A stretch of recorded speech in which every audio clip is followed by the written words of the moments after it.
tentang ciri-ciri wanita penghuni neraka. Bicara soal neraka, ma'asyiral muslimat yang dimuliakan Allah Subhanahu wa taala, neraka ini satu tempat yang Allah Subhanahu wa taala sediakan kepada orang-orang kafir dan kalangan ahli maksiat dari kalangan ahli tauhid. Dan posisi neraka itu di bawah dasar bumi, sementara posisi sorga itu di atas langit.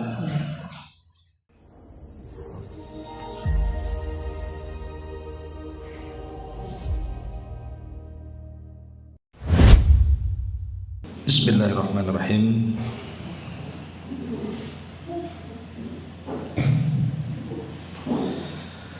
Assalamualaikum warahmatullahi wabarakatuh.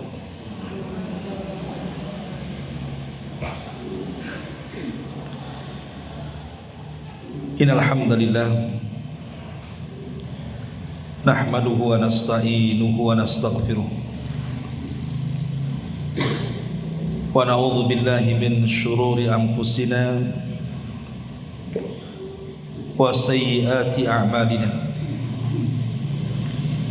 May yahdihillahu fala mudilla lahu wa man yudlil fala hadiya lahu. Asyhadu an la ilaha illallah wahdahu rabbi la syarika lahu wa asyhadu anna Muhammadan abduhu wa rasuluhu alladzi la nabiyya ba'dahu, amma ba'd. Ma'asyiral muslimat, ibu-ibu yang dimuliakan Allah Subhanahu wa taala, alhamdulillah dengan izin Allah Subhanahu wa taala kita bisa duduk di taman-taman sorga, majlis-majlis zikir dan ilmu. Semoga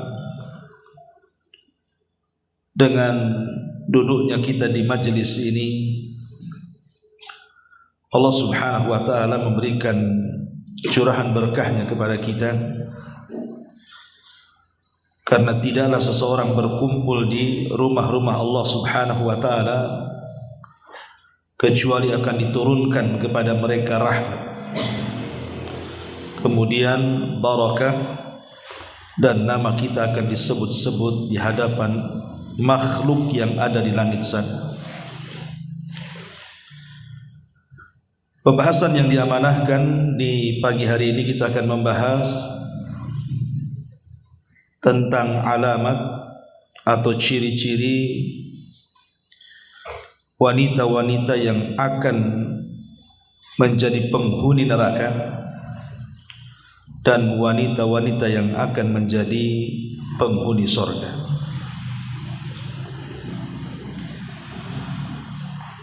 Tentu pembahasan ini sangat penting, karena seorang mukmin, baik laki-laki ataupun perempuan, selama hidup di dunia dia tidak akan kenyang untuk beramal saleh sampai kedua kakinya menginjakkan di sorga. Bahkan Abu Bakar Siddiq radhiyallahu anhu pernah mengatakan, kalau hanya satu kakiku yang masuk ke dalam sorga dan kaki yang satunya belum menginjakkan sorga, aku belum pernah merasa aman sampai dua-duanya menginjakkan sorga. Artinya seorang muslim ataupun muslimah tidak boleh kenyang dalam beramal selama masih hidup di dunia, sampai betul-betul kedua kakinya betul-betul menginjak surga. Baik, kita akan masuk pada tema yang pertama tentang ciri-ciri wanita penghuni neraka. Bicara soal neraka, ma'asyiral muslimat yang dimuliakan Allah Subhanahu wa taala, neraka ini satu tempat yang Allah Subhanahu wa taala sediakan kepada orang-orang kafir dan kalangan ahli maksiat dari kalangan ahli tauhid. Dan posisi neraka itu di bawah dasar bumi, sementara posisi surga itu di atas langit. Bicara soal wanita-wanita yang akan menghuni neraka ini, sebenarnya Bu, wanita masuk surga itu lebih mudah dibandingkan laki-laki. Saya ulangi, wanita kalau ingin masuk surga itu lebih mudah dibandingkan laki-laki meraih surga. Mana dalilnya? Nabi SAW bersabda, "Idza shallatil mar'atu khamsaha wa shamat syahraha wa hafizat farjaha wa ata'at ba'laha qila laha udkhulil jannah min ayyi abwabi ats-tsamaniyati syi'ti." Kata Nabi SAW, apabila seorang wanita itu menjaga sholat 5 waktunya, kemudian yang kedua menjaga puasa Ramadannya, kemudian yang ketiga menjaga kemaluannya, dan yang keempat taat kepada suaminya, maka akan dikatakan kepada wanita itu, silahkan masuk surga dari 8 pintu yang kau sukai. Subhanallah. Laki-laki masuk dari 8 pintu itu bukan mudah, tapi wanita mudah dan dipersilahkan masuk dari 8 pintu surga sesuai yang ibu-ibu kehendaki, asal melaksanakan 4 perkara. Pertama, menjaga sholat 5 waktu. Yang kedua, menjaga puasa Ramadan. Yang ketiga, menjaga kemaluan. Dan yang keempat, menjaga atau taat kepada suaminya. Pertanyaan pun muncul, lah yang menjaga sholat kan bukan hanya perempuan, laki-laki pun harus menjaga lah. Masa perempuan saja yang menjaga sholat? Ataupun puasa Ramadan, laki-laki pun harus menjaga juga lah.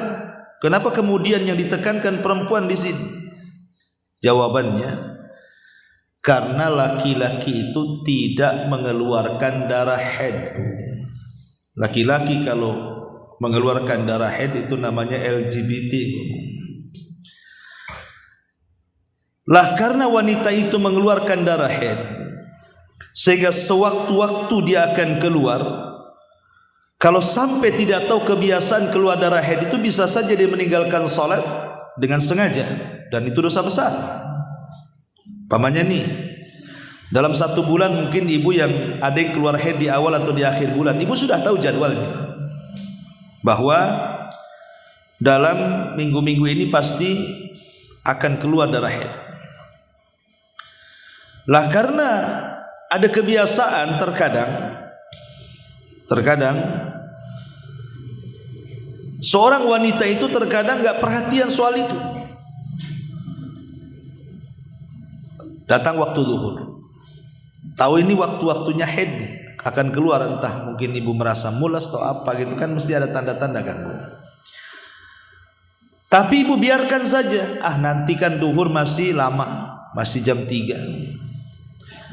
Akhirnya kemudian ibu sholat zuhur 2:30. Ketika mau sholat zuhur 2:30, keluar pula darah haid.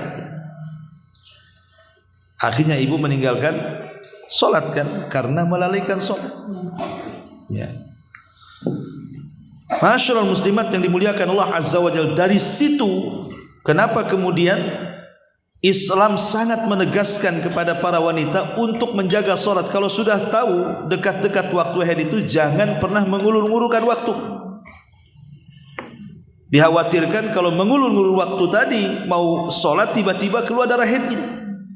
Sama dengan puasa, mengqadha puasa kan, setiap Ramadan pasti ibu punya hutang.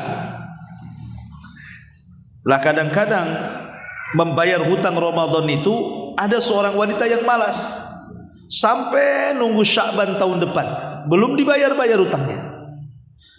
Ketika sudah mendekati Ramadan, sibuk bayar hutang, rupanya keluar haid. Akhirnya masuk ke Ramadan berikutnya.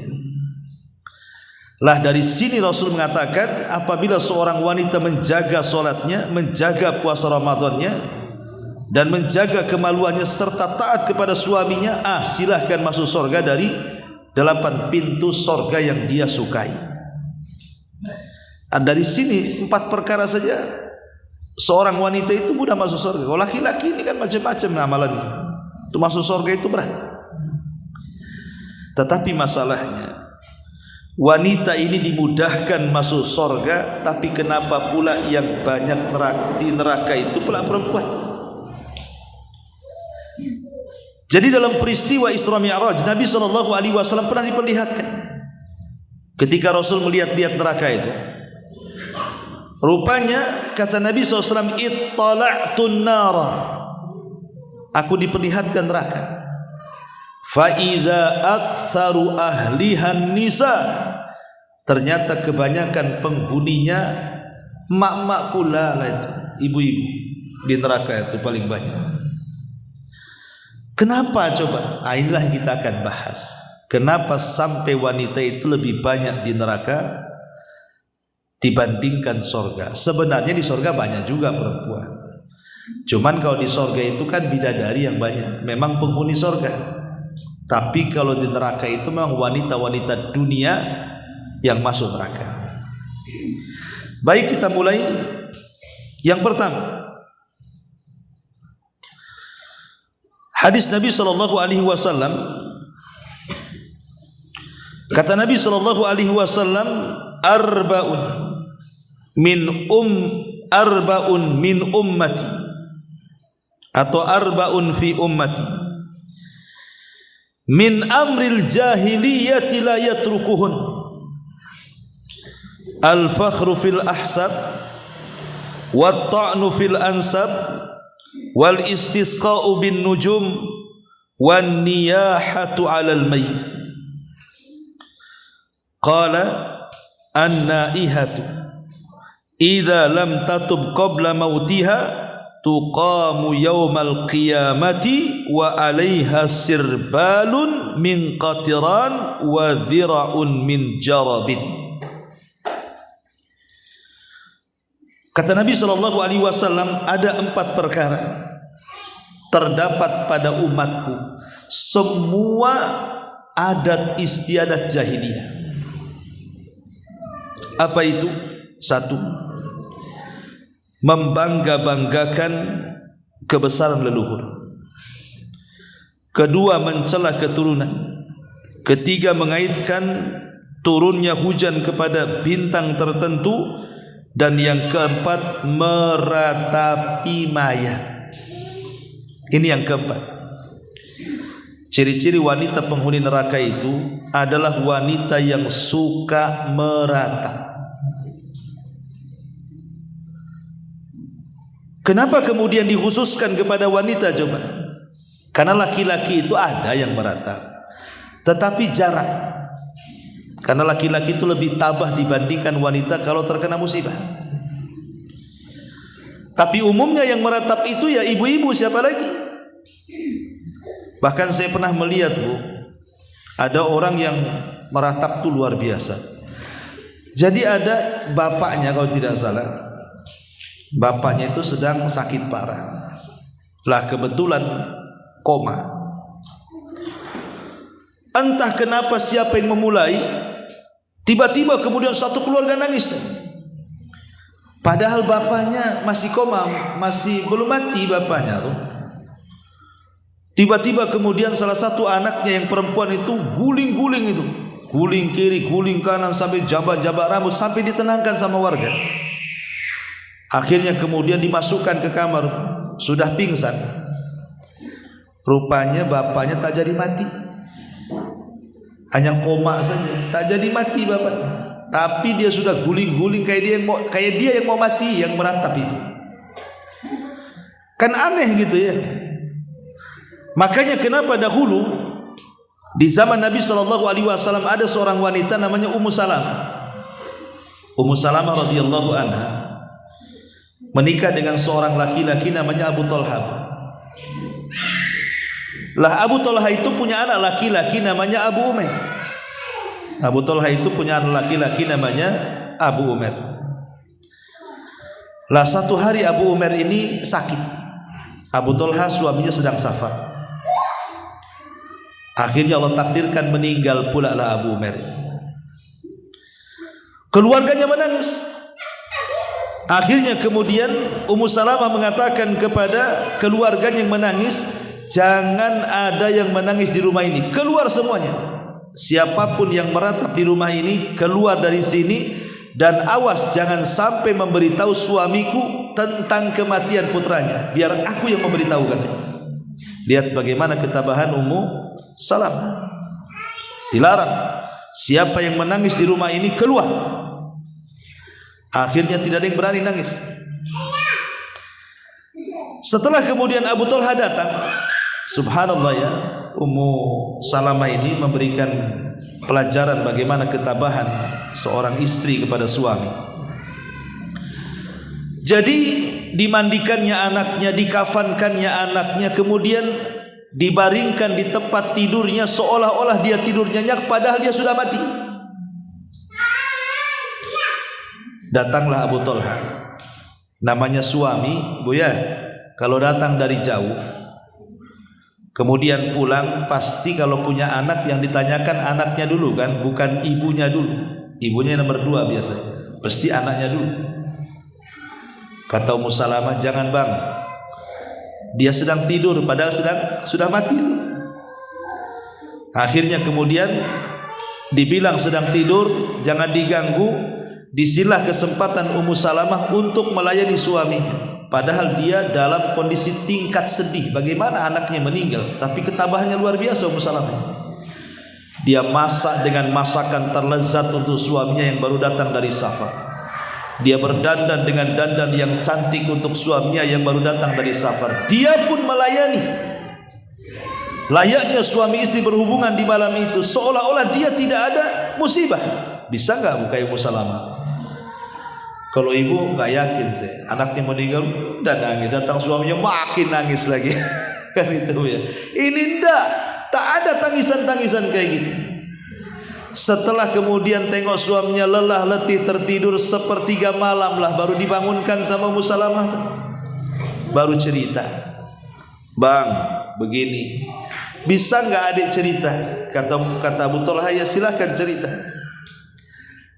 Begini bang, bagaimana kalau seandainya ada tetangga menitipkan barang, tiba-tiba setelah barang itu dititipkan, tetangga ini datang dan mengatakan, mana barang saya? Apakah kita yang dititipi barang ini menahan barang itu ataukah memberikan kembali kepada pemiliknya? Kata Abu Talha, ya jelas dikembalikan karena itu bukan barang kita. Kemudian kata Ummu Salamah, bang, kalau anak kita titipan bukan? Ya jelas titipan Allah. Kalau yang nitip ngambil redo enggak bang? Lihat bahasanya.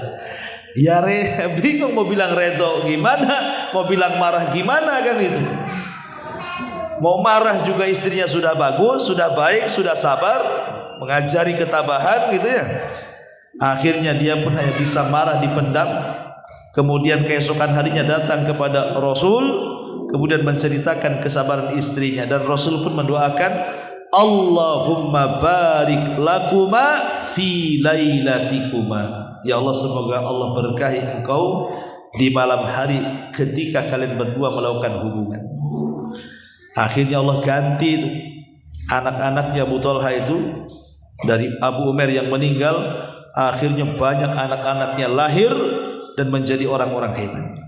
Lihat ketabahan seorang Ummu Sulaim ketika menghadapi suaminya Abu Talha dan kematian putranya Abu Umair. Ma'asyiral muslimat yang dimuliakan Allah Subhanahu wa taala. Jadi yang pertama gimana? Oh gitu. Iya, cepat. Pelan-pelan aja. Iya, pelan aja. Slow saja. Oke. Nggak nyarat ya. Maksudnya biar cepat itu biar cepat kelar. Jadi cepat pulangnya ibu-ibu tuh. Oke, yang pertama an-niyah. Kita lambati volumenya. Yang kedua, jadi wanita yang suka niyah, ibu ya, niyah itu suka meratap. Nangis gak apa-apa kalau ada kematian, tapi jangan meratap. Meratap itu seolah-olah menolak takdir. Seperti mamanya suaminya meninggal, kemudian mengatakan, aduh siapa nanti yang kasih makan saya, kasih makan anak saya. Seolah-olah suami yang ngasih makan. Itu namanya menolak takdir namanya. Tak boleh, apalagi sampai guling-guling kan Bu ya. Guling sana, guling sini, cakar sana, cakar sini, robek sana, robek sini, gunting sana, gunting sini. Nah, itu masalah. Ini yang pertama. Yang kedua, hadis Nabi SAW, sinfani min ahlin nar lam arahuma qaumun ma'ahum siyatun ka'adnabil baqar yadribuna bihan nas wa nisa'un kasiyatun 'ariyatun mumilatun ma'ilatun ru'usuhunna ka'asnimatil bukhtil ma'ilah la yadkhulnal jannah wa la yajidna rihaha wa inna rihaha la yajidu masirata kadza wa kadza. Hadis yang kedua, kata Nabi, ada dua kelompok dari penduduk neraka yang belum pernah aku lihat sebelumnya. Artinya di zaman Nabi nggak ada kelompok ini, adanya di zaman kita. Yang pertama, satu kaum yang memiliki cambuk seperti ekor sapi untuk memukul manusia. Dan yang kedua, di sini letaknya para wanita yang berpakaian tapi telanjang. Kemudian kalau berjalan berlenggak-lenggok, seraya kepala mereka seperti punuk-punuk unta yang miring. Wanita seperti ini tidak akan masuk surga, alias masuk neraka, dan tidak akan mencium bau surga, padahal bau surga itu tercium dari jarak sekian dan sekian. Jadi ciri-ciri wanita penghuni neraka yang kedua apa Bu? Wanita-wanita yang berpakaian tapi telanjang. Maksudnya apa berpakaian tapi telanjang? Kita tahu bahwa kewajiban seorang wanita itu kan menutup aurat kan? Kewajiban seorang wanita itu menutup aurat. Dan itu disebutkan di banyak ayat dalam Al-Quran perintah tentang menggunakan hijab. Makanya kemudian Nabi SAW melarang sekali umatnya di zaman itu, di zaman beliau, untuk melakukan tabarruj. Sampai Allah turunkan ayat khusus, wala tabarrujna tabarrujal jahiliyatil ula. Janganlah kalian berdandan seperti dandanan jahiliyah yang pertama. Seperti apa dandanan orang jahiliyah itu? Ulama tafsir banyak mengatakan, jadi orang jahiliyah itu berdandan itu mereka memperlihatkan rambut depannya, kemudian memperlihatkan lehernya, kemudian memperlihatkan perhiasan yang ada di kakinya. Jadi orang-orang jahiliyah itu yang terlihat kalau dandan itu rambutnya nampak sikit dari depan, kemudian lehernya, kemudian kakinya, dan perhiasan kalung yang ada di kakinya yang ada bunyinya itu Bu. Kalau sambil jalan itu ada bunyinya dia. Itulah yang disebut dengan tabarruj. Tabarrujnya orang jahiliyah. Lah yang seperti ini saja Al-Quran turun, wala tabarrujna tabarrujal jahiliyah. Jangan tabarruj ala jahiliyah. Padahal tabarrujnya orang jahiliyah cuma menampakkan rambut, leher dan kaki dengan perhiasan yang bunyi. Coba lihat hari ini Wanita-wanita yang di luar sana itu yang nampak apa saja? Bukan rambut saja, bukan leher saja, bukan kaki saja, semua nampak.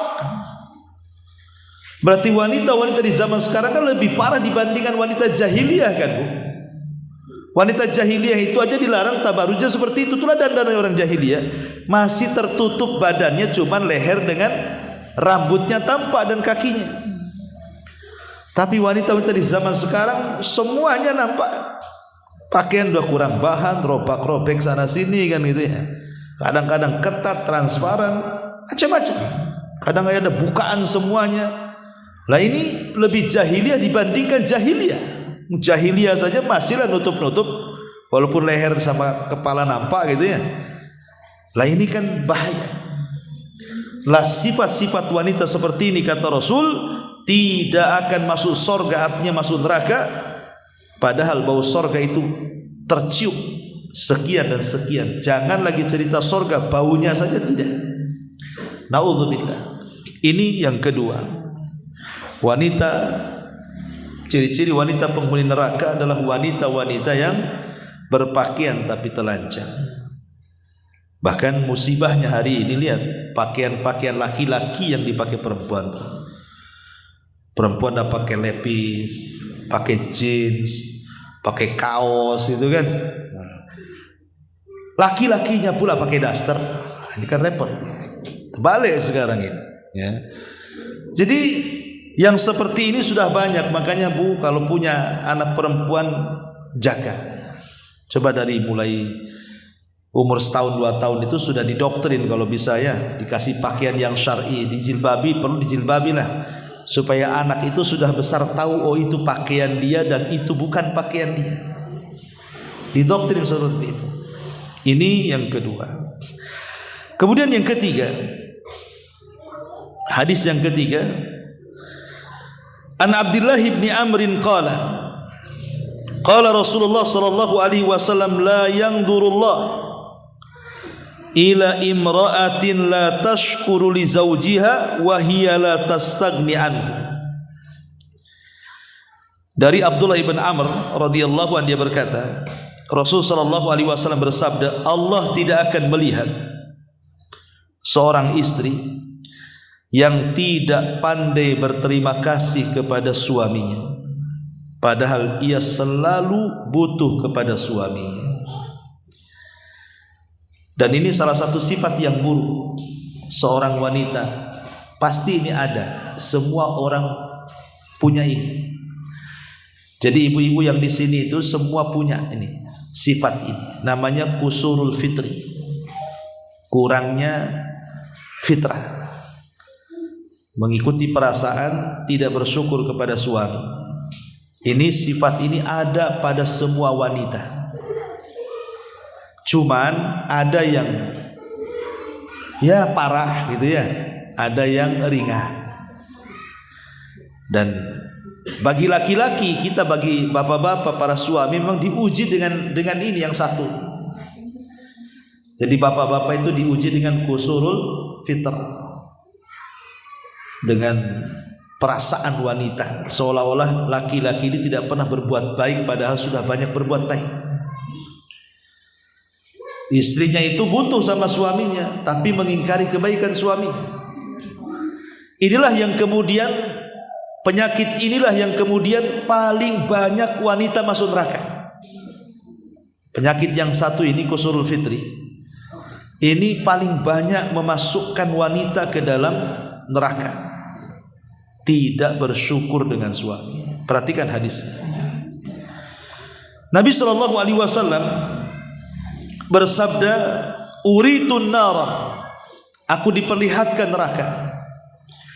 Fa idza aktsara ahlihan nisa, rupanya kebanyakan penghuninya pula ibu-ibu. Kemudian sahabat bertanya, Rasul, apa mereka tidak sholat? Sholat. Apa mereka tidak puasa? Puasa. Apa mereka tidak sedekah? Sedekah. Apa mereka tidak haji? Rajin haji. Lalu kenapa mereka bisa masuk neraka? Itu pertanyaannya. Dan kebanyakan pula di neraka. Disinilah letak kelemahannya. Kata Nabi SAW, walakinnahunna yakfurnal ashir. Karena kebanyakan wanita itu kufur kepada suaminya. Apa maksudnya kufur kepada suami itu? Maksudnya kalau seandainya suami itu berbuat kebaikan seumur hidup untuk istrinya, tiba-tiba suami ini melakukan satu kesalahan, maka seorang wanita akan mengatakan kepada suaminya, engkau belum pernah berbuat baik sedikit pun kepadaku. Ini kan bahaya. Ini kan bahasa hadis ya. Kalau bahasa ibu kan beda ya, sama aja sebenarnya. Kok ini gak perhatian, itu kan kurang lebih saja tuh. Kok ini kurang sayang, kok ini cinta gak sih sama saya? Itu bahasa-bahasanya. Padahal laki-laki itu cinta kepada seorang wanita itu tidak seperti yang ibu bayangkan. Terkadang mereka diam, tapi mereka sayang. Buktinya kasih rumah, kasih uang, kasih anak, kasih ini, dibilang kak sayang pula. Coba bayangkan, anak 12 dibilang tak sayang. Udah 12 itu cemana caranya tak sayang tuh? Sudah solusin gitu. Itulah kadang-kadang dulu ada cerita bu, di zaman Nabi SAW ada seorang sahabat. Sahabat ini orang soleh, namanya Hasan ibn Thabit. Thabit ibn Qais al-Mushammas. Thabit ibn Qais al-Mushammas. Thabit ibn Qais al-Mushammas ini bu, dia adalah juru bicara Nabi, jubir presiden kalau zaman sekarang. Jadi kalau Nabi itu kan punya juru bicara, namanya Thabit ibn Qais al-Mushammas. Jadi kalau ada kabilah-kabilah datang dari jauh, dialah yang menghadapi, juru bicaranya. Orangnya hitam, orangnya pendek, rambutnya keriting, tak ada tampan-tampan belas tidak ada. Memang ya gak tertarik lah. Tetapi dia orang soleh karena orang kepercayaan Nabi. Dia punya istri bu, cantik sekali, dan wanita tercantik dari wanita-wanita Ansar. Memang begitu bu ya. Kalau suaminya jelek, biasanya istrinya cantik. Kalau suaminya tampan, istrinya pula jelek. Ketukar-tukar gitu. Lah ini Thabit ini Ibn Qais al-Mushammas ini, ya tampangnya hitam, tahulah kan itu, pendek, tak ada ganteng-gantengnya. Istrinya pula cantik, bahkan wanita tercantik dari wanita-wanita Ansor. Jadi kalau suaminya jalan dengan kawan-kawannya jelek sendiri bu. Jadi istrinya nengok suaminya itu kalau lagi kawan berdua bertiga dengan kawannya, kok suami saya jelek sendiri, hitam sendiri, pendek sendiri, keriting sendiri. Jadi akhirnya hilang cintanya bu, hilang cintanya. Nengok kawan-kawannya kok ganteng sendiri gitu, kalau suami saya kok lain sendiri gitu. Lama-lama hilang cintanya. Datang dia kepada Nabi. Dia mengatakan, Rasul, aku tidak mencela suamiku Thabit dari segi agamanya. Dia orang soleh, dia orang baik, tapi aku takut kufur dengan suamiku karena hilang rasa cintaku kepadanya. Aku tidak bisa melayani dia. Artinya kalau orang sudah gak cinta itu kan separuh-separuh pelayanannya kan bu. Masak aja diasin-asinkan, namanya udah gak cinta. Ya kadang-kadang dibasi-basikan, makanlah katanya. Jadi akhirnya dia mengatakan, kata Rasul, jadi maumu apa? Kata istrinya, saya mau cerai wahai Rasul. Oh jangan, enggak mau cerai. Akhirnya kata Rasul, baik, tapi tunggu dulu suamimu datang. Dipanggillah Thabit ini. Kata Rasul, Thabit, lihat tuh istrimu mau minta cerai. Ya enggak maulah, istrinya cantik. Tapi bagaimana istrinya sudah maksa mau minta cerai? Ya Thabit terdiamlah. Akhirnya kemudian Rasul mengatakan kepada istrinya, maukah engkau kembalikan maharnya? Lah maharnya Thabit ini bukan biasa, hektaran kebun kurma. Zaman itu kan kekayaan dilihat dari kebun, dari kurma. Mau enggak kau kembalikan kebunnya sebagai maharnya? Kata wanita ini, mau wahai Rasul, saya akan kembalikan maharnya. Coba orang dulu itu mengajarkan kalau memberi mahar itu besar. Ya. Kalau bapak-bapak ibu nggak yakin, paling seperangkat alat sholat biasanya. Kalau seperangkat alat masjid masih mahal, karena ada ampli, ada toa bu ya. Seperangkat alat sholat pula. Intinya bahwa akhirnya cerailah istri Sabit dengan Sabit ini.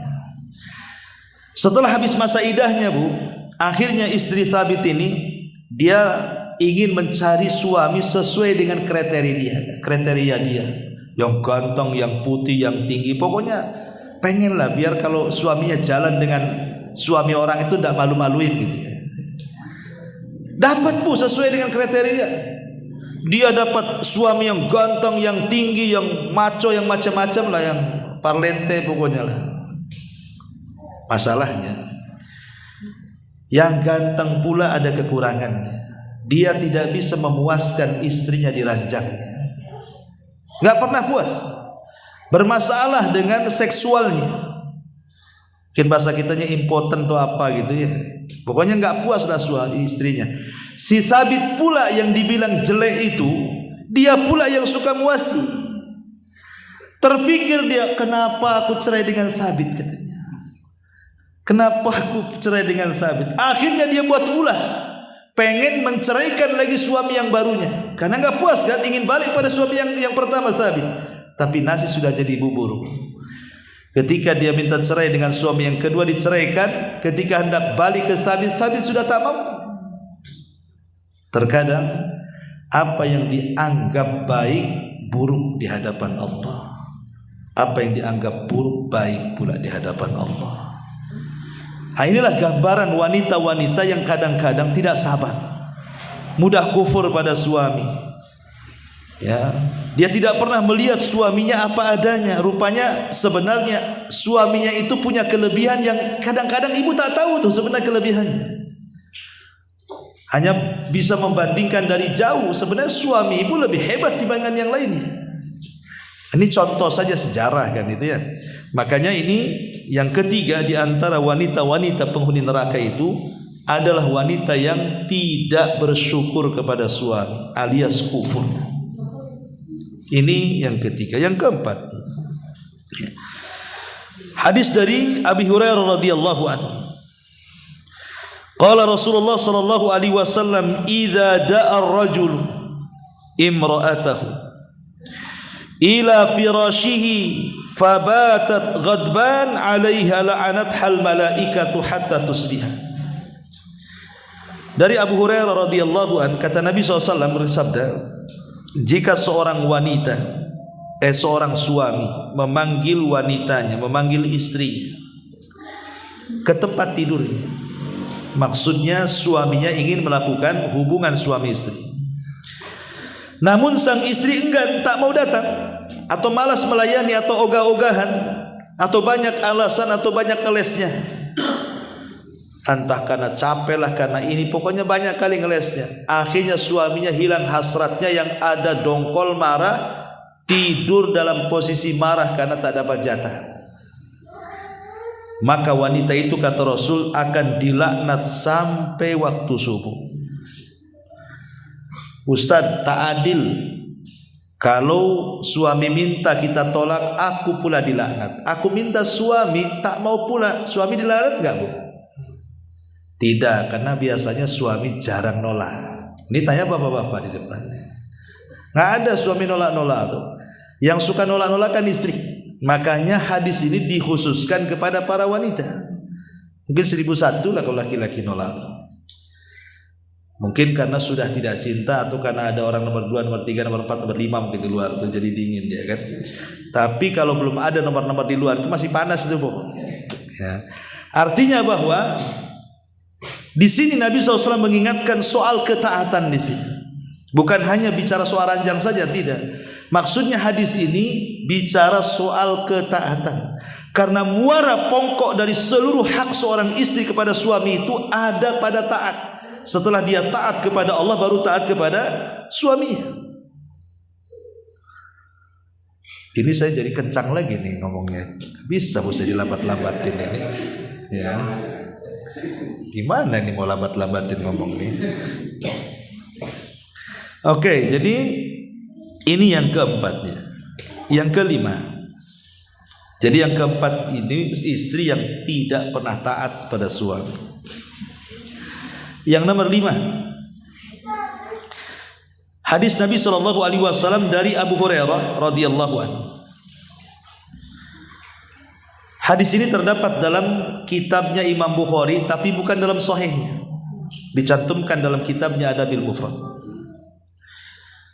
Jadi Abu Hurairah radhiyallahu anhu bercerita tentang seorang laki-laki datang kepada Rasul dan mengatakan, "Ya Rasulullah, inna fulanatan taqumul laila wa tasumun nahar wa tasaddaqat bi fuduli amwaliha wa taf'al wa taf'al." Rasul, di sana ada ibu-ibu kalau malam tidak pernah tinggal sholat malam, kalau siang tidak pernah tinggal puasa sunnah, kalau ada hal-hal yang perlu disedekahi, disedekahkan hartanya tanpa batas. Dan dia pun banyak melakukan kebaikan ini dan kebajikan itu. Tapi penyakitnya satu, wahai Rasul, walakin tu'dhi jiranaha bilisaniha, tapi lisannya setajam silet cutter sama tetangganya, nyelekit, nyakiti tetangganya dengan lisannya. Padahal ahli sholat, ahli puasa, ahli sedekah, ahli berbuat baik, tapi ahli juga menyakiti tetangganya dengan lisannya. Apa kata Nabi? La khaira fiha, wanita itu hilang seluruh kebaikannya. Bal hiya min ahlin nar, bahkan wanita itu akan masuk ke dalam neraka, kata Nabi. Subhanallah, ya. Wanita ini masuk neraka bukan karena berzina, bukan karena membunuh, bukan karena zalim, tidak. Wanita ini masuk neraka gara-gara lisanmu. Jadi sifat wanita yang kelima ini dari wanita-wanita penghuni neraka adalah wanita yang tidak pernah menjaga lisannya. Hati-hati Bu ya, ibu harus jaga lisan. Karena rata-rata ketika bicara soal dosa lisan, kalau kita membaca hadis-hadis Nabi itu, rata-rata contohnya ibu-ibu. Ya, jarang bapak-bapak dicontohkan Nabi itu. Biasanya ibu-ibu tuh. Makanya kemudian Rasul mengatakan, percuma sholat malamnya, percuma puasa sunnahnya, percuma sedekahnya, kalau ibu tak pandai menjaga lisannya. Subhanallah, dosa lisan loh bisa menggugurkan pahala sunnahnya qiyamul lail, sunnahnya puasa sunnah, dan sunnahnya sedekah. Dari sini kita tahu bahwa kalau orang ingin betul-betul hijrah, apa kata Rasul? Al-muslimu man salimal muslimuna min lisanihi wa yadi. Kalau ibu ingin hijrah ke sunnah, maka yang pertama dihijrahkan itu bukan pakaian dulu. Kadang-kadang sibuk orang hijrah itu pakaian yang dipikir itu. Nampak cadarnya bagus, mereknya bagus, branded, langsung suaminya dikoyak-koyak, beli bang, biar mantap, ya kan? Bukan, hijrah itu bukan casing. Pakaian itu casing saja. Lebih daripada itu yang harus dihijrahkan pertama kali Bu, setelah hati adalah lisan. Ibu hijrahkan lisan yang dulunya suka ngomong kotor gitu ya. Kan ada Bu, saya pernah dengar Bu, ada seorang wanita itu kalau kaget itu yang diomongkan aneh-aneh, latah gitu, ngomong apa entah, ngomong jangkrik, ngomong apa gitu. Pokoknya adalah kalau yang kaget itu kan biasanya ngomong macam-macam, kadang bahasa-bahasa kotor dikeluarkan. Berarti kalau dalam kagetnya saja dia bisa mengeluarkan kalimat kotor, berarti ketika tidak kaget lebih kotor tuh ucapannya tuh. Kagetnya aja kayak gitu ngomongnya. Kan kaget itu kan refleks dia kan, nggak sadar dia ngomong kan. Entah ngomong apa yang jorok-jorok tuh. Loh kalau kagetnya ngomong jorok, cemana nggak kagetnya? Berarti memang kebiasaan dia itu ngomong jorok kan. Makanya biasakan kalau sudah hijrah ya jaga lisan. Contoh nih, Nabi SAW satu hari menegur Aisyah Ummul Mukminin radhiyallahu anha. Kenapa? Karena Aisyah waktu itu sedang menjelek-jelekan madunya Safiyah. Sofiyah itu kan turunan Yahudi, putra daripada Huyai ibn Akhtab, menikah dengan Nabi. Orangnya pendek tapi cantik. Aisyah ini tinggi orangnya. Jadi istri Nabi itu macam-macam, Bu. Ada yang tinggi kurus, itu Aisyah. Ada yang pendek kurus, itu Sofiyah. Ada yang gemuk, itu Hafsah. Ya. Ibu masuk ke mana tuh? Ya. Masuk ke Hafsah berarti ibu gemuk. Ya. Masuk tinggi kurus Aisyah, masuk pendek kurus Sofiyah. Jadi nggak perlu ibu kecil hati. Wah saya gemuk. Istri Nabi ada yang gemuk, tenang aja. Ya. Saya udah kecil lagi, kurus lagi, ada juga tuh Sofiyah. Jadi nggak perlu kecil hati. Istri Nabi macam-macam bentuk tubuhnya, nggak semua langsing, ada juga yang gemuk. Jadi Aisyah ini merasa bangga kalau tubuh dia itu semampai kayak ya model lah kalau bahasa sekarang. Jadi dia karena cemburunya dengan Sofiyah itu, karena cantik, digibahnya pula Sofiyah di hadapan Nabi. Apa kata Aisyah? Ya Rasulullah, hasbuka an Sofiyata kada wa kada. Cukuplah Sofiyah ini begini dan begitu. Aisyah tidak ngomong aku tinggi dia pendek, nggak ngomong, cuman pakai isyarat, seolah-olah kalau ngomong seperti itu. Cuman pakai isyarat tangan saja, aku tinggi loh, Sofiyah itu pendek, hanya ngomong begitu. Tapi Rasul marah kepada Aisyah dan mengatakan, ya Aisyah, laqad qulti kalimatan law mujizat bihal bahru lamajazathu. Aisyah, diam kamu. Engkau sudah mengucapkan satu kalimat yang kau diletakkan di air lautan, satu dunia air lautan tercemari dengan kalimatmu, katanya. Subhanallah. Padahal sampah satu Jawa Tengah ini kalau dilempar ke air lautan tidak mungkin satu dunia air lautan tercemar kan. Tapi satu kalimat gibah bisa mengotori semua air lautan, saking bahayanya. Padahal gibahnya Aisyah kepada Sofiyah bukan dengan kata-kata, dengan isyarat tangan, bahwa dia pendek, si Sofiyah itu aku tinggi, cuman pakai tangan saja, itu sudah dianggap gibah tuh. Makanya Allah mengatakan wailun likulli humazatin lumazah. Karena gibah itu tidak mesti humazah, terkadang lumazah. Lumazah itu artinya mengisyaratkan atau meniru-niru jalan orang, meniru-niru gerakan orang. Pamannya ada orang pincang di depan kita, ditirunya kita pula pincang-pincang. Itu gibah juga, niru orang. Ya. Gerakan-gerakan orang kita tiru dan itu merupakan konotasinya buruk, itu gibah. Jadi gibah itu tidak mesti kata-kata, walaupun asalnya kata-kata kan begitu. Tapi yang jelas bahwa penyakit lisan ini bahaya. Kadang-kadang seseorang itu karena tidak tahan, ya kan Bu, kadang-kadang mengucapkan kalimat-kalimat yang tidak-tidak, terutama sama anak-anak. Saya kasih nasihat Bu dalam ilmu parenting, pendidikan anak. Jangan sampai orang tua itu mengucapkan kalimat kotor ataukah doa buruk kepada anaknya. Ada seorang syekh bercerita, Bu. Seorang syekh ini bercerita. Jadi ada seorang ibu punya anak. Ini kejadiannya di Saudi sana, ya di Riyadh lah. Jadi ada anak remaja nakal, senakal-nakalnya kan anak-anak remaja ini, anak tanggung-tanggung ini kadang-kadang nakalnya luar biasa, kadang jengkelin kita orang tua kan. Jadi saking satu hari itu anaknya nakal, senakal-nakalnya, entah dia berantem entah apa gitu, pokoknya buat malu orang tua.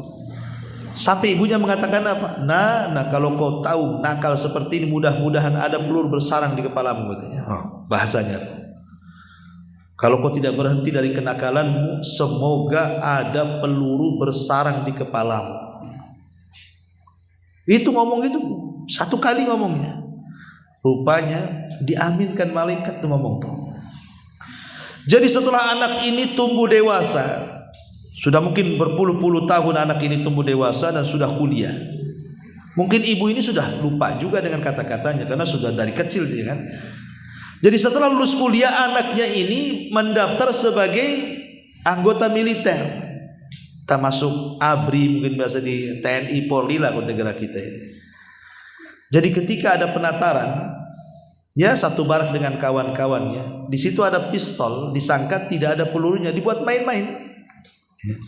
Sama kawannya diletakkan di kepala, disangka tidak ada pelurunya, ya hanya main-main saja. Rupanya ada serongsong peluru satu di dalamnya itu. Pas dipencet, keluar meledak kepalanya.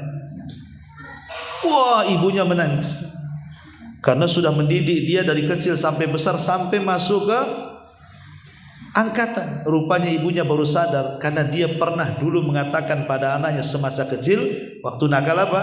Semoga ada serongsong peluru di kepalamu. Rupanya diijabah doanya setelah puluhan tahun anaknya besar. Akhirnya Allah ijabah. Maka bu, jangan mengucapkan kalimat buruk sama anak-anak. Jangan-jangan doa ia tidak langsung dikabulkan hari ini. Boleh jadi dikabulkan setelah ibu meninggal. Kita tidak tahu. Ya. Makanya kalau ibu baca biografinya Imam Sudes. Imam Sudes kan Imam Masjidil Haram tuh. Ya. Itu Sudes ini waktu kecil-kecilnya bu. Saya baca biografi di bukunya tuh. Itu ibunya kalau murka sama Sudes kecil itu, dia tidak pernah mengeluarkan kata-kata kotor kecuali ya Sudes, daripada kau nakal kau pergi ke haram sana. Semoga Allah jadikan kau imam di situ katanya. Itu waktu kecil-kecilnya ibunya selalu ngomong begitu. Kalau nakal ngomong gitu lagi. Kalau nakal ngomong gitu lagi. Akhirnya setelah berpuluh-puluh tahun Sudes pun sudah menjadi ustaz, sudah menjadi ulama besar, diangkat jadi imam di Masjidil Haram. Itu namanya tafaul bu. Jadi kalau anak ibu itu nakal sana, nakal sana, pergi ke Masjid Sabilun Najah sana. Ya, supaya jadi imam di situ, jadi takmir di situ. Bisa saja gantiin takmir di sini nanti. Kalau sudah besar kan jadi imam di sini, kan dia tahu kan, itu kan kebaikan bu. Jadi jangan ngomong macam-macam. Kadang-kadang mati aja kau. Kalau kau tahu nakal sudah ku cekek kau dari bayi. Kadang ada tuh ibu-ibu yang saking jengkelnya sama anak ngomong begitu tuh. Nggak boleh bu. Ya, jadi wanita-wanita yang tidak pernah menjaga lisannya ini bahaya. Jangan sampai menjadi ahli ghibah, ahli namimah, ahli caci, ahli maki. Karena salah satu dari 5 orang yang tidak akan dapat syafaat pada hari kiamat adalah wanita-wanita tukang laknat, kata Rasul. Wanita-wanita tukang laknat tidak akan dapat syafaat Nabi. Siapa wanita tukang? Yaitu kalau ngomong yang keluar binatang, yang keluar kalimat-kalimat kasar, tukang laknat, naudzubillah. Nah, ini yang kelima. Kemudian yang keenam, hadis Nabi sallallahu alaihi wasallam. Kata Nabi sallallahu alaihi wasallam, ayyuma imra'atin sa'alat zawjuha, ayyuma imra'atin sa'alat zawjaha talaqan fi ghairi ma ba'sin faharamun 'alaiha raihatul jannah.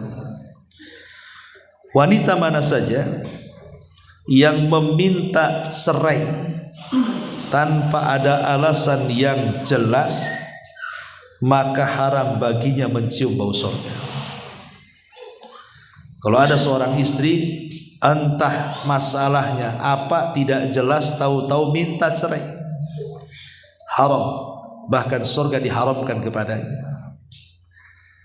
Karena hak cerai itu hanya dimiliki laki-laki. Wanita itu tidak punya hak cerai. Kalau gugat cerai ya namanya khulu. Tapi kalau tolak, itu yang punya peran adalah laki-laki. Gak bisa seorang istri mengatakan aku ceraikan kau bang. Gak akan. Tetap aja suaminya. Tapi kalau suami mengatakan ku ceraikan kau deh, cerai. Sungguh-sungguh cerai. Main-main cerai. Niru sinetron pun cerai. Umpamanya ada nengok perceraian di TV, ditirukan pula sama suaminya, saya ceraikan kamu. Kenapa kau ceraikan? Tuh niru di TV, jatuh cerai. Karena namanya cerai itu tidak bisa main-main. Sungguh-sungguhnya sungguh-sungguh, main-mainnya sungguh-sungguh, itulah cerai.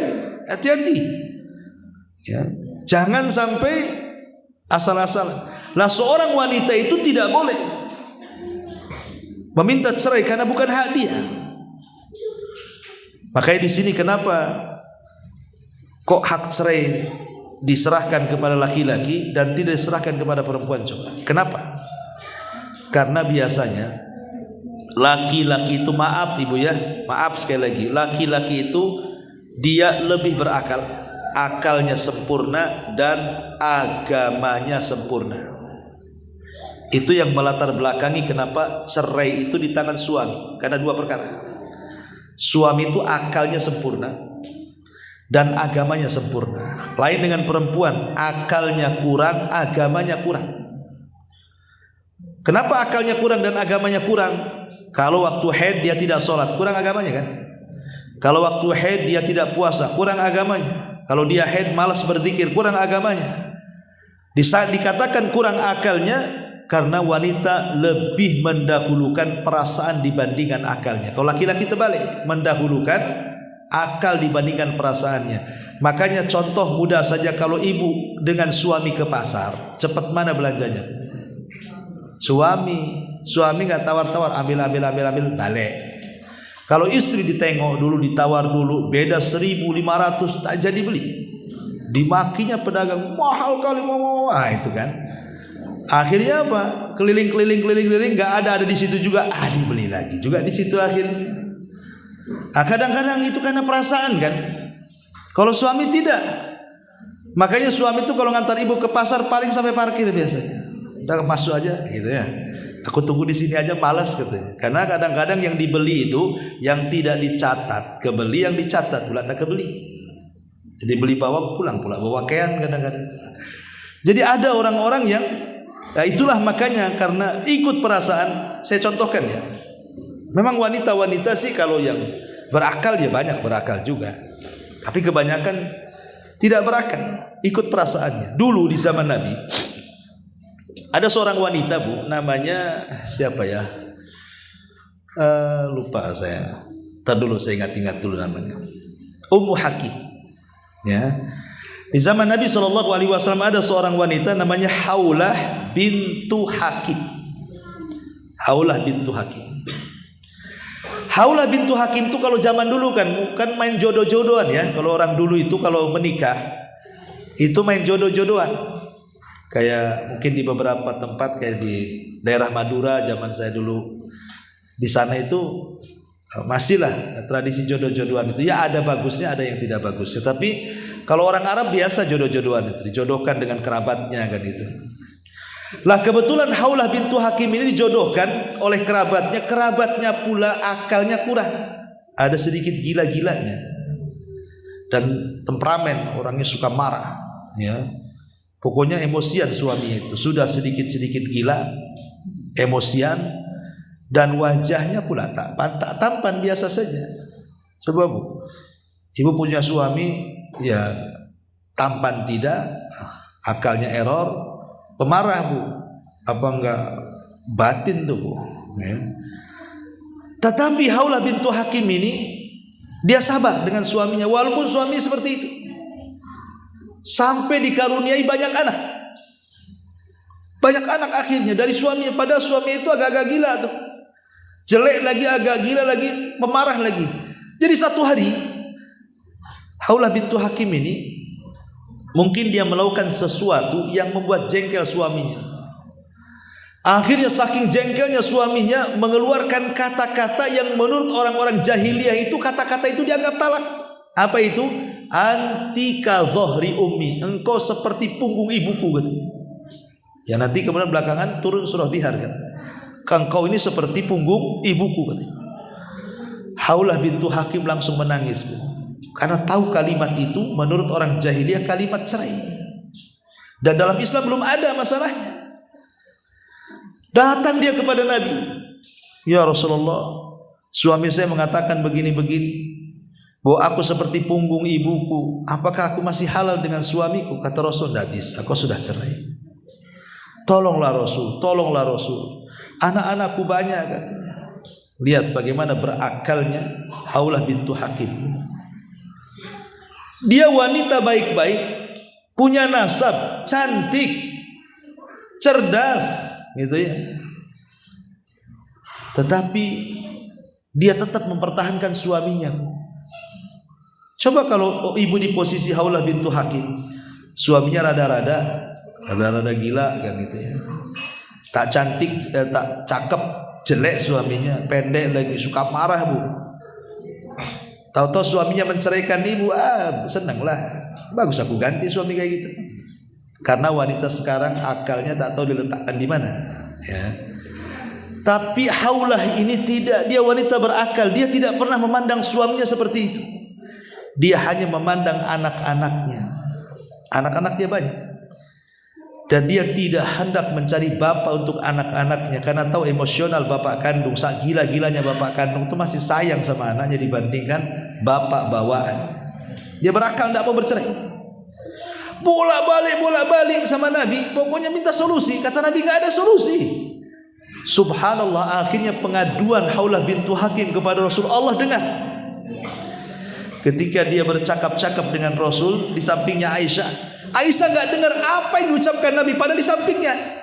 Rupanya ketika itu turun surah Mujadilah.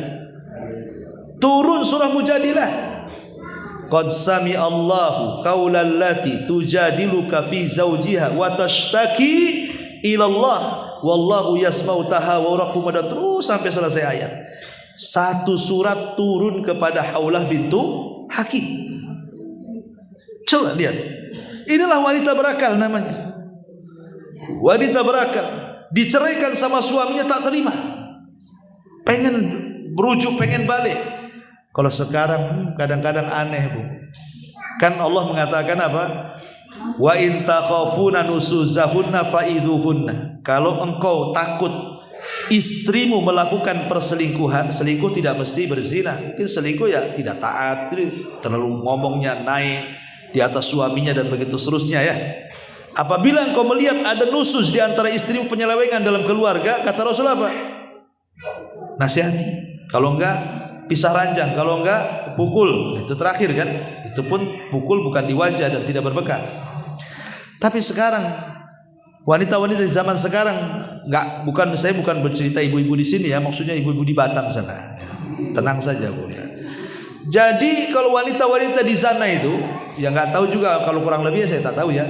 Tapi yang jelas bahwa sekarang itu kalau diberikan pelajaran sama suami bukan kapok, malah seneng. Yang anehnya lagi, malah sekarang istri yang ngasih pelajaran suami. Kalau lagi bertengkar itu istri yang ngasih pelajaran suami, dia yang pindah kamar, bayangkan. Harusnya kan suaminya pindah kamar. Kan aneh ibu kan? Ini mana suami mana istri kan gitu. Ini kan wanita sekarangnya jungkir balik semua nih. Zaman dulu kalau wanita itu dikasih punggung suami, sakit hatinya sampai di sini bu, sampai di dada. Kalau sekarang kau mau kasih punggung, mau enggak, mau pergi, percuma kan, terserah kan gitu. Karena sudah hilang girohnya. Lah yang seperti ini nih yang sudah tidak ada. Makanya keberkahan sudah enggak ada dalam rumah tangga, karena sudah enggak takut sama suami. Jadi ini yang keenam ibu ya. Jangan sampai kemudian ibu meminta cerai, kecuali kalau memang ada yang menjadikan ibu harus minta cerai, seperti suaminya zalim, tukang pukul, KDRT, tidak sholat, itu lain ceritanya ya kan. Tapi kalau nggak ada angin, nggak ada hujan, tiba-tiba minta cerai, itu haram. Ya, wanitanya terancam dengan tidak akan masuk ke dalam surga. Naudzubillah. Ini juga yang keenam. Yang ketujuh, ya. Nabi SAW bersabda, hadis yang ketujuh, hadis dari Abdullah bin Mas'ud radhiyallahu anhu.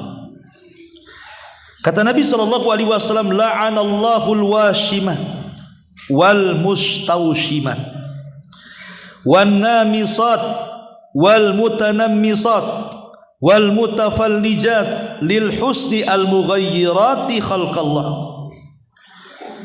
Qala fa balagha dhalika imra'atu min bani Asad yuqalu laha Ummu Ya'qub wa kanat taqra'ul Qur'an fa atathu fa qala ma hadithun ballaghani anka annaka la antal washimat wal mustawshimat wal mutanammisat wal mutafaljilat li husnil lil husni al mughayyirat khalqallahi. Fa qala Abdullah wa mali la al'anu man la'ana Rasulullah sallallahu alaihi wasallam. Dari Abdullah bin Mas'ud radhiyallahu, dia berkata, Allah melaknat siapa? wanita-wanita yang mentato satu, dan yang minta ditato. Yang kedua, Allah melaknat wanita-wanita yang mencukur bulu halis dan minta dicukurkan bulu halis. Kemudian juga yang ketiga, Allah melaknat wanita-wanita yang merenggangkan gigi-giginya supaya terlihat cantik. Juga Allah melaknat wanita-wanita yang merubah ciptaan-ciptaan Allah. Ya. Kemudian hal ini sampai kepada seorang wanita namanya Ummu Ya'qub dari Bani Asad. Dia biasa membaca Al-Quran. Dia pun mendatangi Ibnu Mas'ud dan mengatakan, ada hadis yang telah sampai kepadaku darimu, bahwasanya engkau melaknat perempuan yang mentato, yang minta ditato, wanita yang meminta dihilangkan bulu wajahnya, atau yang meregangkan giginya, atau yang merubah ciptaan Allah. Maka Abdullah bin Mas'ud mengatakan, bagaimana aku tidak melaknat orang-orang yang Rasul laknat? Jadi laknat ini bukan dari aku, kata Abdullah bin Mas'ud, Rasul yang mengatakan seperti itu. Inilah wanita-wanita penghuni neraka. Disebutkan di sini 4 sifat ya. Pertama, wanita yang ditato. Lihat sekarang ini wanita-wanita ditato luar biasa. Kadang tatonya aneh-aneh. Kadang diletakkan di tempat-tempat naudzubillah yang tidak boleh diletakkan di situ. Untuk apa coba? Ada orang tato itu dari atas kepala sampai kaki, mata-matanya ditato. Sampai hitam itu, kayak kelereng itu matanya. Untuk apa coba? Apakah lebih baik tato itu? Tidak juga. Betapa banyak orang-orang yang menyesal setelah ditato kan, tidak bisa dihapus. Maka yang ditato dan yang mentato dua-duanya dilaknat, dan mereka akan masuk dalam neraka dan diancam dengan neraka, naudzubillah. Yang kedua, wanita-wanita yang mencukur bulu halis. Ya kan ada tuh wanita-wanita dicukur bulu halis diganti dengan spidol permanen, Bu. Kenapa nggak permanen? Takut hujan masalahnya. Kalau nggak permanen nanti luntur kan gitu. Nampak pula biji matanya, tak ada halisnya. Makanya kemudian ada orang-orang yang tidak pede dengan halis kan, Bu. Itulah untungnya ibu pakai jilbab, ada yang pakai cadar kan, nggak nampak punya alis nggak punya alis. Lebih tertutup kan, Bu. Lebih terjaga, lebih pede lagi. Cukup untuk suami ibu saja. Tapi lihat orang-orang luar itu, mereka untuk kecantikan sampai dicabuti bulu alisnya, ada yang dikikir habis kemudian diganti dengan warna. Lah ini dilaknat dalam Islam. Atau yang ketiga, orang-orang yang merenggangkan atau merapatkan gigi, mungkin bahasa kitanya pakai bekel lah sampai sekarang. Sebenarnya hukum pakai bekel itu tidak ada masalah ya, selama maksudnya adalah mengembalikan kepada ciptaan Allah. Pamannya kan ada giginya renggang, terlalu renggang, kalau makan itu beras pula keluar dari situ, ya kan? Jadi perlu diperbaiki. Gak apa-apa kalau untuk kesehatan, makanya dibekel. Tetapi kalau seandainya giginya sudah bagus, ngapain pula dibekel-bekel? Kadang pakai kaut bangunan pula dibekelnya. Jadi kan makin aneh gitu. Jadi boleh hukum bekel itu selama dalam rangka satu untuk kesehatan, yang kedua karena untuk mengembalikan gigi. Mungkin giginya maju ke depan, mundur ke belakang, pengen disamakan. Memang harus seperti itu kondisi gigi yang sebenarnya. Tapi kalau giginya sudah bagus, sudah cantik, sudah, ngapain pula dibekel? Maka ini nggak boleh. Atau yang keempat, merubah-rubah ciptaan Allah. Sudah cantik masih juga ke Thailand, taruh silikon sana, taruh silikon sini kan itu. Akhirnya berat sebelah kepalanya. Kan banyak, Bu, yang kayak gitu tuh, pengen cantik, umurnya sudah 60, pengen awet muda lagi, akhirnya ke Filipina, ke Thailand, ke Korea, operasi di sana kan. Ya namanya sudah tua tetap awet tua, Bu, nah mungkin awet muda. Ya tua ya tua, waktunya mati ya mati. Itulah yang Allah katakan jama'a malahu wa addada yahsabu anna malahu akhlada. Orang itu kalau sudah ngumpul-ngumpulkan harta pasti ngitung tuh. Dan biasanya kalau sudah ngitung-ngitung harta, dia merasa bahwa harta yang akan mengekalkannya. Lihat orang kaya menurut pandangan orang miskin. Orang miskin mandang orang kaya, Bu. Kok orang kaya itu awet muda ya? Dia pula yang ngaca, kok aku awet tua, padahal dia lebih tua dibandingkan aku loh. Usia dia 50 tahun, tapi mukanya kok seperti 20 tahun. Aku ini 20 tahun kalau ngaca kok kayak 60 tahun. Ya beda, orang kaya itu mungkin dia suka ke salon Bu, suka sauna. Ibu pula sauna depan kompor, kan beda tuh Bu. Sauna depan kompor dengan sauna betulan kan beda. Yang satu keluar putih, yang satu keluar gosong kan. Maksud saya begini, orang-orang kaya itu karena mereka punya uang sehingga bisa merawat dengan uangnya kan, bedak sana, skincare sana, macam-macam lah. Akhirnya terawat sehingga usia tua kayak muda. Lah orang-orang miskin mau merawat gimana caranya? Makanya usia-usia muda kelihatan tua kan. Dari sini akhirnya ketika orang miskin melihat orang kaya, seolah orang-orang kaya itu tidak akan mati. Kok awet muda seolah gak tua-tua gak akan mati. Makanya Allah mengatakan yahsabu anna malahu akhlada, seolah-olah kekayaan yang akan mengekalkannya. Karena ada orang yang bisa merubah wajah dari tua ke muda, padahal itu tidak bisa menjamin umurnya panjang kan. Dia bisa merubah wajah tapi tidak bisa merubah takdir kematian. Gak bisa merubah takdir kematian itu. Sehebat apapun orang itu merubah wajah sehingga kelihatan muda, tetap kematian itu akan datang kepada dia. Boleh jadi ketika operasinya itu dia mati. Jadi ma'asyiral muslimat yang dimuliakan, tidak boleh merubah-rubah ciptaan Allah. Kenapa? Karena dari ujung rambut sampai kepala itu milik Allah Bu. Kita saja motong jari saja tidak boleh haram. Padahal jari-jari sendiri. Bukan jari orang kita potong, jari sendiri kita potong satu ruas umpamanya, enggak boleh. Karena jari itu bukan milik kita, milik Allah. Kita tidak boleh memutus apa yang Allah miliki. Taib, ini juga yang keempat ya, yang keenam ya, tentang wanita-wanita penghuni neraka, naudzubillah. Kemudian juga yang selanjutnya, hadis dari Nabi SAW tentang wanita-wanita yang al-wasilat. Ini juga masuk wanita-wanita yang suka menyambung rambutnya. Sekarang kan banyak tuh pakai rambut palsu, pakai wig, pakai apa tuh bukan? Pakai warna pirang, warna hijau, warna apa, rambut palsu. Ya bukan rambut asli. Itu tidak boleh. Termasuk juga hadis Nabi SAW, ayyuma mra'atin ista'tarat thumma kharajat famarra ala qaumin liyajidu rihaha fahiya zaniyatun kulla ainin zaniyah.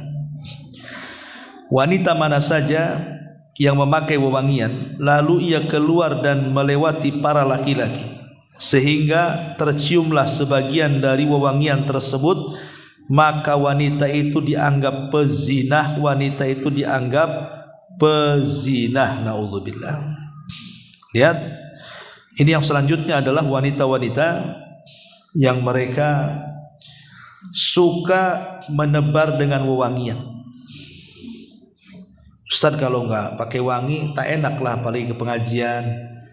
Apalagi saya makan jengkol, pete, apa semua, bau badan ya ngikutin yang dimakan lah Ustaz katanya. Maksudnya begini, ya bolehlah ibu itu mandi pakai sabun kan itu. Mungkin ada sisa sewangiannya. Tapi kan bukan sengaja. Kalau minyak wangi itu kan sengaja disemprotkan supaya semerbak wanginya. Makanya kenapa dilarang? Tidak boleh. Cukuplah wangian itu di rumah saja, ibu dengan anak dan suami. Kalau keluar itu ya tidak perlu. Kalau keluar ya menjaga supaya tidak bau badan penting. Tapi kalau seandainya kemudian menggunakan minyak wangi yang dengan minyak wangi itu akhirnya semerbak kemana-mana, ini sebenarnya wasilah saja supaya jangan sampai terjadi fitnah. Ya, jadi mencegah wasilah namanya saddud dari'ah. Sebelum terjadi itu dicegah dulu. Makanya Islam melarang, tidak boleh kemudian seorang wanita kalau keluar rumah itu menggunakan parfum. Tapi kalau bapak-bapak, sunnah hukumnya. Jangan terbalik, bapaknya bau gitu ya, istrinya wangi keluar. Nah, ini kan bahaya. Ya, jadi bapak-bapak ini yang harusnya banyak pakai minyak wangi, pakai celak gitu. Lah kemudian juga diantara ciri-ciri wanita penghuni neraka adalah al-mutasyabbihat birrijal. Wanita-wanita yang menyerupai laki-laki. Nah, ini kan wanita-wanita tomboy lah bahasa kitanya Bu ya. Jadi banyak wanita-wanita di zaman sekarang ya tadi pakaian pakai lepis, pakai jeans, pakai kaos ketat-ketat, udah kayak laki-laki. Laki-laki ke mall cari jeans habis di orang perempuan, gak ada artinya kan. Mau cari lepis, udah dibeli sama ibu-ibu. Kadang-kadang aneh. Ya, entah maksudnya apa gitu ya. Kan wanita itu punya pakaian sendiri. Kenapa kemudian pakaian laki-laki pula dia pakai? Dan ini banyak. Ya, banyak sekali perempuan yang menyerupai laki-laki. Ini termasuk wanita-wanita penghuni neraka, naudzubillah. Kemudian juga al-muhallalalahu, wanita yang ditalak oleh suaminya 3 kali. Wanita yang ditalak suaminya 3 kali. Berarti kalau ada seorang wanita ditalak 3 kali berarti tidak boleh rujuk lagi kan Bu? Karena rujuknya seorang wanita itu ketika ditalak cuma 2 kali saja. At-talaqu marratan kata Allah. Tolak itu 2 kali maksudnya yang boleh rujuk. Berarti kalau talak sampai ke 3 kali berarti tidak boleh rujuk sampai dia menikah dengan orang lain, kemudian diceraikan dan kembali kepada suaminya yang pertama, itu boleh. Tetapi tidak boleh menggunakan sistem sandiwara, nggak boleh. Itu namanya al-muhallil wal muhallalah, dilaknat. Menghalalkan perzinahan itu tidak boleh. Contoh, ini suaminya masih cinta dengan istrinya, tapi masalahnya sudah ditalak 3. Akhirnya dia pun nyewa orang, tetangganya yang laki-laki, saya bayar kamu nikahi istri saya 1 malam, habis itu kau ceraikan. Ada yang seperti itu. Akhirnya dibayar nikah 1 malam, ketika setelah akad langsung diceraikan lagi, kemudian setelah habis masa iddahnya balik lagi ke suami yang pertama. Ini tidak boleh. Ini namanya hendak menipu Allah dan Rasulnya. Karena pernikahan yang kedua setelah talak 3 itu tidak boleh ada sandiwara di sini. Biarkan layaknya dia nikah lagi sampai bosan suaminya, dicerai, baru kemudian kembali ke suami yang pertama. Bukan karena sebuah sandiwara, yang penting bisa balik ke suami yang pertama. Nah, itu dilaknat wanita-wanita yang seperti ini. Nauzubillah. Ya, itu disebut muhallil wal muhallalalahu. Ma'asyiral muslimat yang dimuliakan Allah Subhanahu wa taala. Kemudian juga di antara ciri-ciri wanita-wanita penghuni neraka adalah az-zairat al-qubur, wanita yang sering ziarah kubur. Ziarah kubur itu Bu boleh, tapi jangan sering bagi perempuan. Karena lafadznya la'anallahu zawwarat. Kalimat zawwarat itu siagul mubalaghah dalam bahasa Arab. Artinya Allah melaknat wanita-wanita yang sering ziarah kubur. Berarti yang sekali-kali boleh, karena yang dilarang yang sering-sering. Tapi kalau laki-laki ya sunnah. Kalau bisa setiap bulan, setiap pekan, kapanpun laki-laki itu sunnah hukumnya berziarah kubur. Apalagi Nabi itu kalau ziarah kubur jarang siang, malam. Ya. Jadi Aisyah radhiyallahu anha, 1 malam ketika giliran beliau, malam-malam hilang Nabi di kasurnya. Langsung suudzon Aisyah, jangan-jangan dia pindah ke istri yang kedua, yang ketiga. Akhirnya kemudian Aisyah buntuti Rasul. Rupanya Rasul ada di kuburan Baqi. Tengah malam coba ke kuburan Baqi. Kemudian Rasul pulang, Aisyah buru-buru pulang karena terburu-buru, ngos-ngosan akhirnya. Kemudian Rasul sampai, Rasul tahu Aisyah membuntuti dia, tapi pura-pura dia tak tahu. Cuman kata Rasul, kau mau kasih tahu atau Allah yang kasih tahu, katanya. Ngapain kau buntuti aku, gitu bahasanya. Kemudian Rasul menjelaskan bahwa saya tadi dari kuburan Baqi. Berarti Rasul ziarahnya kapan? Malam. Nah, sekali-kali ibu ajak suami ziarah malam ke kuburan. Itu lebih sah tuh. Ya, masuk kuburan malam-malam. Tapi jangan pakai putih-putih. Jadi Nabi itu sampai ziarah malam-malam kan? Kalau kita nih lewat kuburan aja udah merinding semuanya karena. Tapi zaman dulu, kalau zaman sekarang enggak. Zaman dulu tengok kuburan itu orang takut Bu. Sekarang orang pacaran di kuburan. Kenapa? Karena dia setannya Bu. Ya. Jadi orang dulu kan takut lewat kuburan. Sekarang mana ada? Nggak takut lagi. Karena orang ini tidak pernah mengambil ibrah dari kematian orang sekarang ini. Hari-hari dia yang mandikan, dia yang kafankan, dia yang kuburkan, yang nggak ingat juga kalau dia akan mati itu. Sudah hilang ya kan ibrahnya. Dan banyak lagi pembahasan tentang masalah wanita-wanita penghuni neraka, naudzubillah. Kemudian pembahasan yang kedua, kayaknya suara saya sudah habis, Bu. Kita cukupkan sampai di sini aja lah, boleh.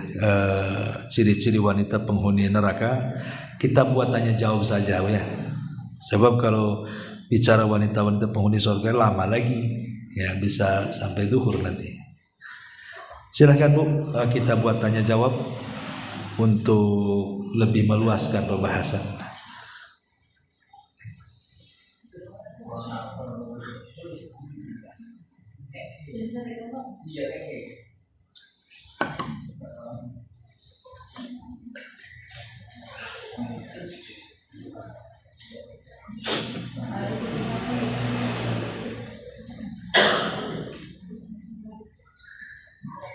Ada?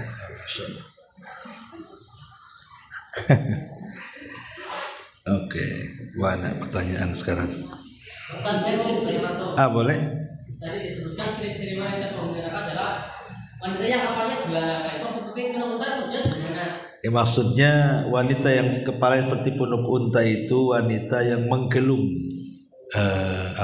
rambutnya ketika menggunakan jilbab, itu nampak tuh gelungannya. Itu seperti punuk unta lah. Ya.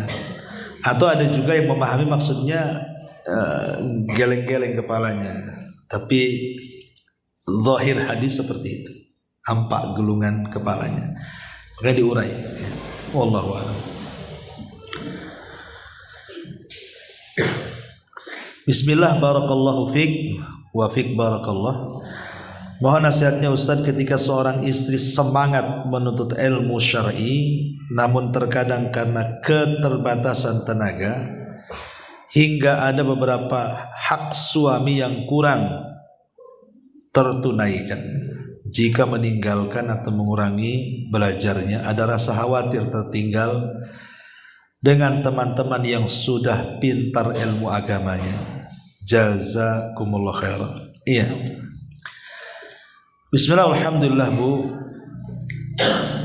Kewajiban kepada suami atau hak suami itu jauh lebih wajib dibandingkan ibu hadir di majelis ilmu.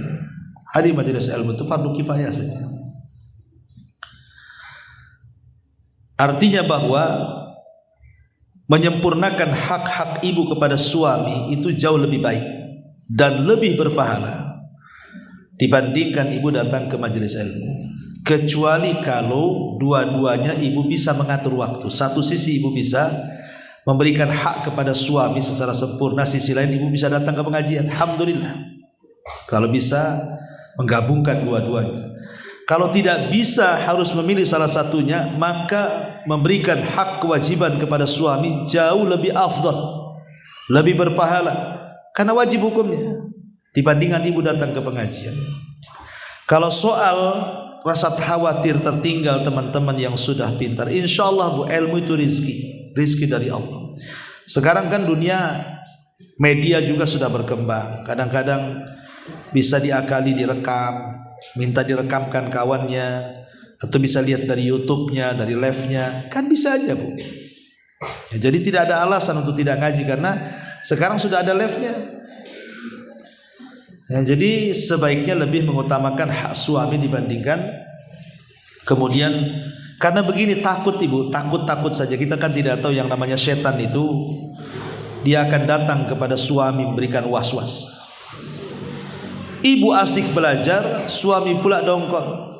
Ibu asik nyatat, suami aja kelaparan gak dimasakin sama ibu, umpamanya. Kan percuma jadinya. Ibu ngaji kan untuk apa? Ibu ngaji itu kan supaya hak-hak ibu kepada suami itu terlaksana. Dengan adanya ilmu di pengajian itu ibu makin soleha kan. Bukan ibu kalau ngaji makin jauh dari suami, justru harusnya makin sadar hak-hak mereka lebih terpenuhi lagi. Kan tujuan ngaji itu kan, Bu, ya.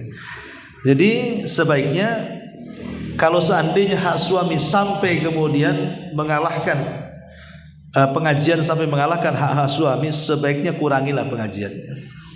Cukup pakai YouTube, pakai apa aja, insyaallah itu lebih baik. Ya, wallahu a'lam. Assalamualaikum. Waalaikumsalam. Ketika suami istri yang jarak jauh, anak setiap tulisan dokter nih, apakah setiap keluar rumah harus selalu izin ke suami walaupun hanya perginya ke pasar atau berkunjung ke rumah orang tua suami? Iyalah, etika tuh ya, ibu harus punya etika, harus punya akhlak ya. Salah satu etika dan akhlak itu adalah ibu minta izin sama suami. Karena banyak suami kehilangan istri gara-gara tidak izin. Ya kan Bu, suaminya datang, istri tak izin mau kemana, bingung suaminya. Padahal ibu lagi di rumah tetangga sebelah kan, disangka pulang kampung, telepon orang ke kampung, mana istri, padahal tetangga sebelah. Gara-gara tidak izin tuh sampai panik. Ya, nanti lapor polisi kehilangan, padahal di rumah sebelah. Ya. Jadi namanya minta izin itu sesuatu yang masuk pada etika hak dan kewajiban seorang istri kepada suami, supaya suami tidak was-was. Karena begini Bu, ada tipe-tipe suami itu pencemburu, ya, ada tipe-tipe suami itu ya cuekan, ada tipe macam-macam tipe-tipe suami itu. Ketika ibu kemudian izin itu, minimalnya suami tahu ibu mau pergi kemana, nyarinya juga enak dan menghilangkan suudzon di situ kan. Maka nggak masalah Bu, mau pergi jauh ibu izin, karena izin sama suami itu berpahala Bu. Jangan dibilang bosan aku izin, enggak. Setiap ibu izin itu berpahala di situ. Bosannya justru berpahala. Maka sebaiknya minta izin. Wallahu a'lam. Ustaz, gimana menyikapi suami yang temperamental, pemarah dia, memberi nafkah hanya sekedarnya dan lebih asik dengan dunianya, main game, mancing, nongkrong. Siapa ini? Siapa ini? Apakah boleh wanita meminta cerai? Kan? Naik pula di tensinya. Ataukah bersabar lebih baik? Tapi sudahlah, rasanya kasihan juga sama suami. Jadi ngapain tanya? Iya Bu, ya kalau ibu udah sabar alhamdulillah. Tapi Bu, jangan gara-gara tukang mancing minta cerai. Iya Ustaz, lebih sayang sama ikannya daripada sama saya katanya. Maksudnya begini ya, ibu berdoalah sama Allah. Kan yang membolak-balikan hati itu bukan ibu. Ibu mau cereweti kan, mau pagi, siang, sore, malam diomeli Bu, tetap yang namanya hati suami itu yang membolak-balikan Allah. Maka minta kepada Allah, coba minta kepada Allah agar hati suami dibolak-balikkan ke yang baik. Syukur-syukur kalau doa ibu itu di waktu-waktu mustajab. Ketuk pintu langit. Doa itu kan mengetuk pintu langit. Tidak mungkin kalau langit diketuk-ketuk terhari-hari oleh doa ibu kok nggak dikabulkan, itu mustahil. Samalah umpamanya ibu tidak suka dengan saya, tapi hari-hari ibu ngetuk rumah saya, lama-lama saya buka juga lah. Sian kan? Udah seminggu dia tiap dari pagi siang sore ngetuk rumah terus. Dibuka juga lah lama-lama kan itu. Lah itu kepada makhluk. Dalam kaidah akidah itu kepada Allah mimbabil aula. Maka teruslah ketuk pintu langit itu, minta kepada Allah, lembutkan hati suami saya, ya Allah, lembutkan hati suami supaya jangan pemarah lagi. Minta sama Allah. Tidak ada yang mustahil bagi Allah. Mustahil bagi kita, mungkin bagi Allah. Itu harus dipahami. Ya, ini yang pertama. Berdoa apalagi di sepertiga malam akhir, di waktu adzan dan qomat, di waktu ketika turun hujan, di waktu di hari Jumat setelah asar, ataupun di waktu pagi sebelum terbit matahari, itu kan waktu-waktu mustajab itu. Ya, berdoa di situ. Ini yang pertama. Yang kedua, biasanya temperamental suami ini itu ya kadang ada tabiat dia memang seperti itu, bawaan atau warisan.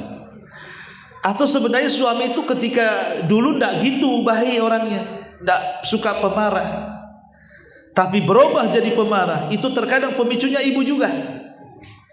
Jadi ibu yang nyalakan kompor, suami itulah apinya. Ya. Kadang-kadang seperti itu, berarti kembali ke introspeksi.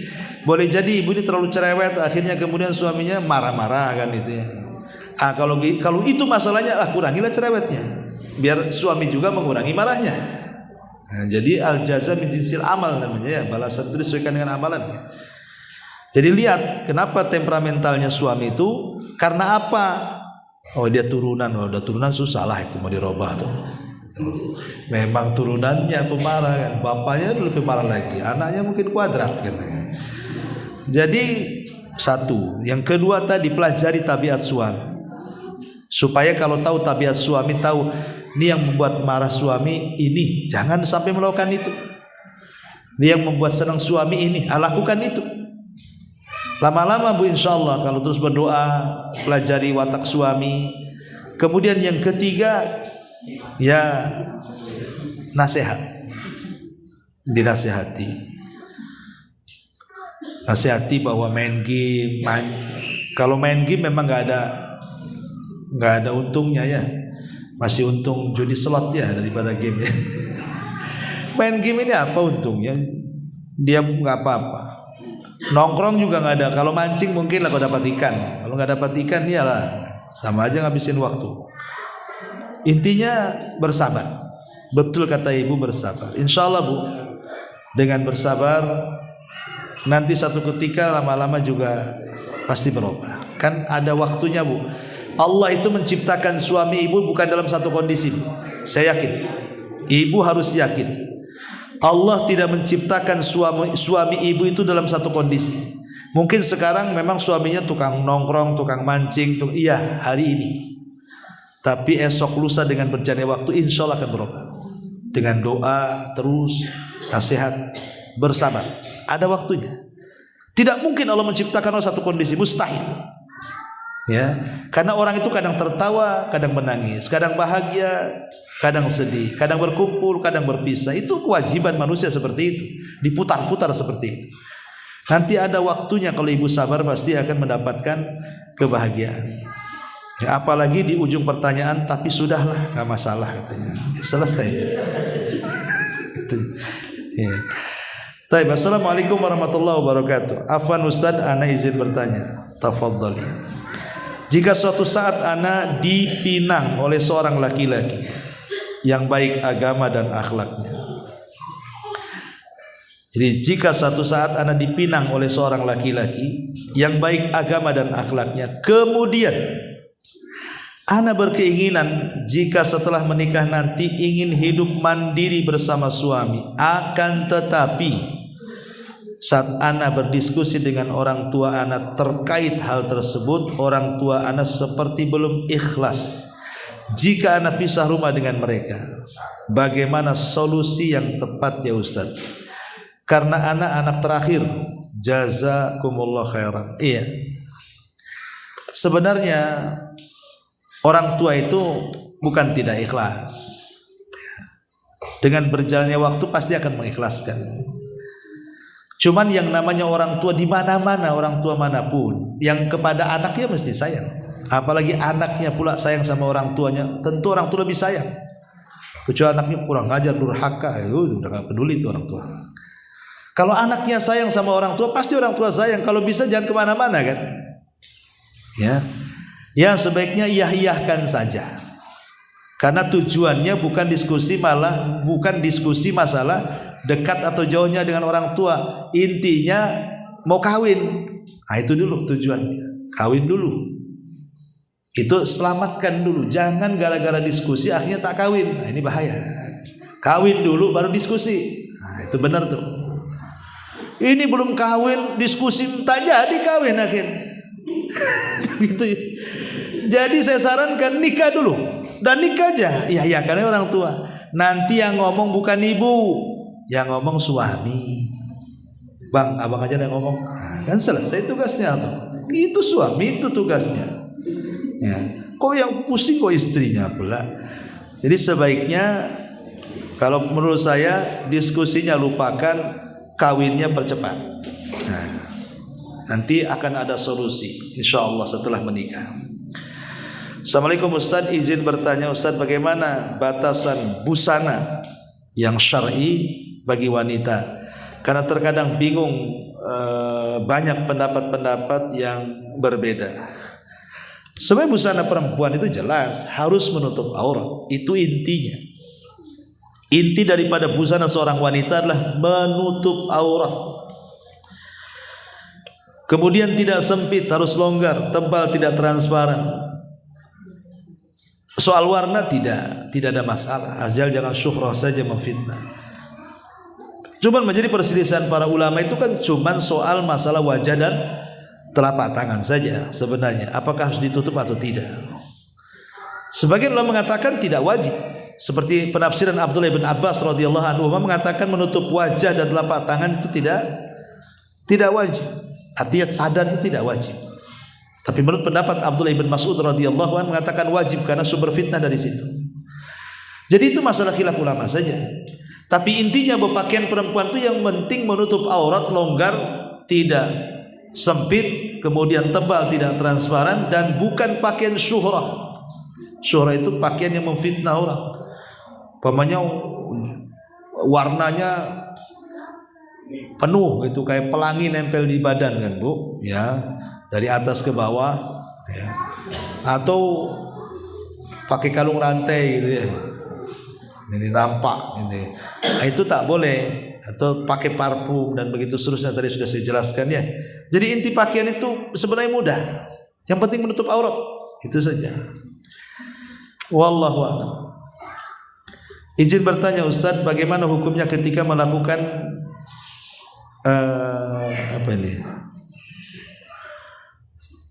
ketika melakukan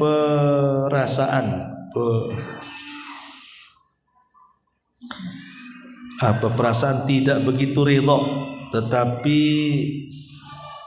melayani Ustaz, taat tapi ada keterpaksaan. Bagaimana hukumnya ketika melakukan perasaan kepada suami dengan perasaan tidak begitu ridha tapi tetap melayani Ustaz? Taat tapi ada keterpaksaan. Oh, setengah-setengah ceritanya ini. Melayani suami tapi setengah-setengah gitu ya. Kenapa Bu setengah-setengah? Apa suami setengah-setengah ngasih nafkahnya Bu? Sehingga setengah-setengah juga pelayanannya. Bu, rumah tangga itu bukan sistem barter. Itu harus Ibu paham. Ibu berumah tangga itu bukan sistem barter. Kalau suami saya baik, saya baik. Kalau suami saya jahat, saya jahat. Bukan itu. Kalau itu digunakan dalam berumah tangga, hancur lebur rumah tangga. Rumah tangga itu ladang mencari pahala. Suami jahat, tidak apa-apa, tetap saya baik. Suami saya tidak melayani saya tetap melayani suami. Karena yang menyuruh ibu berumah tangga itu bukan orang tua, tapi Allah. Dan Allah sendiri yang akan menjamin bahwa sorga ibu itu ada di rumah tangga. Jadi rumah tangga itu jangan menggunakan sistem barter, nggak akan jalan. Tetapi ibu harus ingat ketika ibu berbuat baik sama suami, ini perintah Allah bukan perintah suami. Ini perintah Allah bukan perintah diri sendiri. Ini perintah Allah bukan perintah orang tua. Suami mau jahat terserah dia, yang penting saya baik. Kalau itu tujuan rumah tangga, kelar Bu, masuk surga Bu. Tapi kalau ibu menggunakan sistem barter, ngapain saya layani suami, suami jangan layani saya. Ngapain saya baik saya suami, dia aja jahat. Kalau kayak gitu Bu, nggak akan jalan rumah tangga. Ya itu harus dipahami di situ ya. Jadi hilangkan perasaan seperti ini, niatkan berumah tangga itu mencari ibadah, mencari pahala. Kalau ibu kuat lanjut, kalau tak kuat dengan kezaliman suami, dengan ya mungkin bagaimana suami jahatnya, ya tinggal minta cerai. Jangan dilakukan, karena rumah tangga itu bukan segala-galanya. Rumah tangga itu wasilah masuk surga.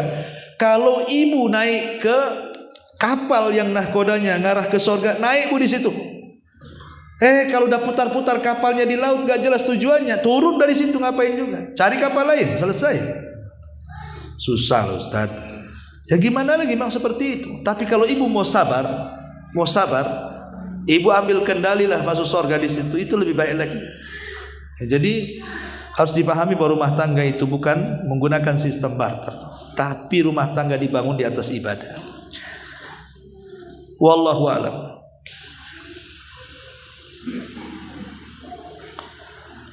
Di sini saya hidup bareng orang tua. Saya ingin bekerja tapi tak meninggalkan ngaji. Mohon nasihatnya.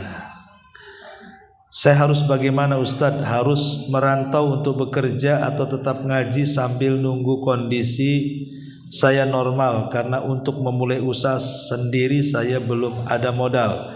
Qadarullah saya kembali dari nol sebelum punya apa-apa. Ini curhat apa tanya nih? Ya, alhamdulillah. Kalau seandainya memang kekurangan hidup dengan bekerja di luar bisa terpenuhi tanggung jawabnya. Kan yang penting kewajiban seorang suami itu tanggung jawab di nafkah. Ada namanya nafkah lahir, ada nafkah batin. Kalau itu tercukupi, pertama makannya, yang kedua minumnya, yang ketiga pakaiannya, yang keempat kesehatannya, yang kelima rumahnya, selesai. Kewajiban suami itu 5. 1 ngasih makan, ngasih minum, ngasih pakaian, ngasih tempat tinggal, dan ngasih kesehatan. Kalau sakit obati istri. Ini kalau 5-5-nya sudah terpenuhi, sudahlah. Nah, sekarang pertanyaannya, dia sudah memenuhi 5-5-nya enggak kepada istri? Kalau sudah terpenuhi, ngapain merantau? Di sini bisa ngaji, dekat dengan keluarga, ya. Tapi kalau di sini kemudian nganggur, akhirnya lari ke ngegim atau tadi apa mancing atau apa, ya bagus merantau orang kayak gini, ya supaya punya tanggung jawab. Wallahu a'lam. Bismillah Ustaz, izin bertanya, saya pernah ada pertanyaan dari teman. Bagaimana hukum suami yang ketika marah selalu mengancam akan ditinggal pergi dan tidak peduli dengan anak istri, entah berapa nafkah dan lain? Apakah ini sudah jatuh talak karena suami pernah meninggalkan istri sampai hampir 6 bulan tapi akhirnya balik lagi? Oh, paham. Jadi kalau selama dia tidak mengucapkan kalimat talak, ya belum cerai. Itu ngancam-ngancam aja. Selama suami tidak mengatakan saya ceraikan kamu, jelas talak itu ada 2 kan Bu. Ada namanya talak soreh, talak jelas, saya ceraikan kamu, itu jelas. Yang kedua, talak tidak jelas, perlu tanya. Sebaiknya kau pulang ke rumah orang tuamu sana. Ada suami ngomong begitu, bagusnya kau pergi dari sini, pulang kau ke kampung kamu sana. Ini talak tapi tidak soreh. Yang seperti ini tidak jatuh talaknya sampai bertanya, apa maksudnya mas? Kau ngomong aku ini suruh pulang ke rumah orang tua, apa maksudmu tuh? Tapi nanyanya jangan waktu marah. Nanyanya kalau sudah reda. Maaf bang, kemarin itu mas kok bilang saya suruh pulang, itu maksudnya apa? Oh enggak, ngasih pelajaran, berarti tidak cerai, ya. Tapi kalau iya saya memang menceraikan kamu, berarti jatuh cerai. Makanya tanyanya jangan ketika emosi, pasti nanti bilangnya cerai kan gitu.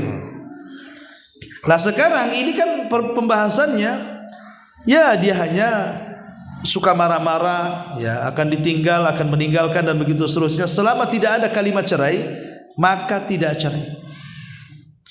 Apalagi setelah 6 bulan baru dia sadar, rindu pula, kangen sama istrinya, makin tidak cerai. Ya, pokoknya itu intinya, tidak menjatuhkan kalimat talak. Wallahu a'lam. Minta tolong dijelasin ciri-ciri wanita penghuni surga Ustaz. Ini tadi saya sudah jelasin, ini butuh 2 jam lagi. Ini makanya nanti kita buat daurah lagi, insyaallah. Pengen jadi wanita surga, ya kebalikan wanita ahli neraka aja tadi dibalik-balik. Itulah kebalikannya, ditambah dikit-dikit. Wallahu a'lam. Bagaimana jika tujuan istri mengaji menambah ilmu agar suami bisa ikut ngaji karena suami masih belum mau belajar sunnah? Bagaimana cara mengajak suami agar suami mengaji karena suami belum sholat 5 waktu ke masjid, sholat subuh masih kesiangan, Anak laki-laki saya yang masih 11 tahun suka bertanya-tanya kenapa ayah seperti itu. Itu kan kadang-kadang diuji keluarga itu dengan suami. Begitulah Bu ya. Ada keluarga itu seperti keluarga Nabi Nuh. Suaminya baik, istrinya pula kufur. Ada keluarga itu seperti Fir'aun. Istrinya baik, suaminya pula kufur. Terbalik-balik kan? Kalau keluarga Nuh, keluarga Lut, istrinya jahat, suaminya bagus. Keluarga Fir'aun, suaminya jahat, istrinya bagus. Keluarga Abu Jahal, suaminya jahat, istrinya jahat. Ya. Keluarga Nabi, suaminya baik, istrinya baik. Itulah keluarga Nabi Muhammad. Sekarang ibu kemana tuh? Ibu ke keluarga Fir'aun, ke keluarga Abu Jahal, ke keluarga Nabi Nuh dan Nabi Lut, atau keluarga Nabi? Tinggal milih. Karena memang itulah ujian berumah tangga kan Bu. Ada suaminya baik, istrinya pula error ya. Ada istrinya baik, suaminya pula error. Ada dua-duanya error.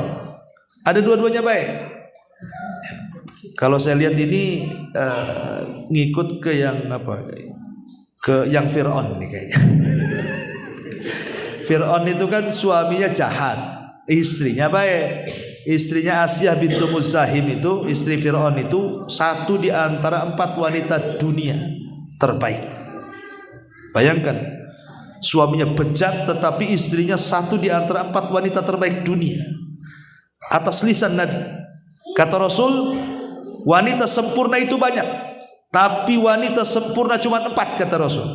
Pertama istri Fir'aun, Asyah bintu Muzahim. Yang kedua Ibunda Maryam bintu Imran. Yang ketiga Khadijah bintu Khuwailid, istri Nabi. Dan yang keempat Fatimah bintu Rasulullah. Kemudian yang kelima adapun Aisyah. Dibandingkan wanita-wanita yang lain sama dengan makanan paling lezat di antara makanan-makanan biasa kata Nabi. Bayangkan, ibu ini berarti memang ya maaf gitu ya, dikasih ujian seperti keluarga Fir'aun. Tapi bukan berarti suami ibu Fir'aun lah ya. Saya hanya mencontohkan bahwa ada suami jahat, istrinya bagus ya. Ini mencontohkan saja. Jangan nanti pulang, Bang, kata Ustadz, abang ini Fir'aun. Kacau, makin tak boleh ngaji ke sini. Aku di Fir'aun kan gitu. Maksudnya ibu diuji sama suami. Apa yang ibu harus lakukan? Berdoa supaya dibolak-balikan hati suami. Berdoa. Yang kedua, kalau ibu ngaji harus semakin baik lagi. Akhlaknya makin baik lagi, pelayanannya makin baik lagi, dandannya makin baik lagi, supaya ngajinya berpengaruh. Jangan ibu ngaji makin cerewet, makin malas dandan, makin malas. Ngaji di mana itu? Makin gak mau suaminya lah. Ya, jadi tunjukkan dengan ngajinya itu makin baik, suaminya lama-lama mau. Oh enak juga ya kamu ngaji di sana. Kamu makin bagus kan mungkin ini, makin itu makin ini. Siapa gurunya? Gurunya si ini. Udah aku ikut ngaji lah. Gitu Bu ya. Jadi harus tunjukkan bahwa ngaji di situ harus lebih baik, lebih santun, lebih baik lagi ngomongnya, lebih tidak menyakiti lagi suaminya, ajak dengan baik-baik dan begitu seterusnya. Serahkan semua kepada Allah dengan doa tawakal dan sandarkan semua urusan kepada Allah Azza wa Jalla. Wallahu a'lam. Apa yang